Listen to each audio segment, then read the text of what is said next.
В общем, заменили главную пару. Смотрите, какой результат.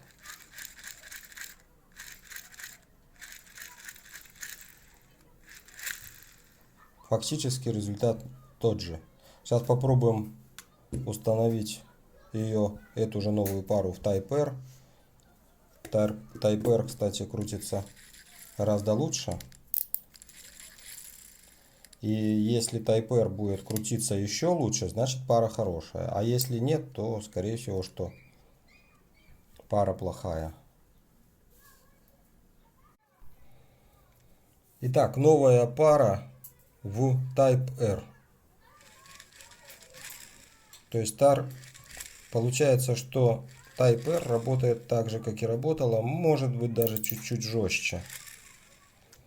Но переставленная из Type R пара в компакт, в принципе, дала эффект. Компакт работает сейчас гораздо мягче и тише.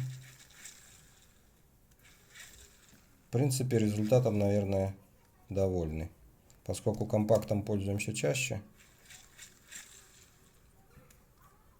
результат все-таки есть. Ну, а это будет в запасе, на всякий случай.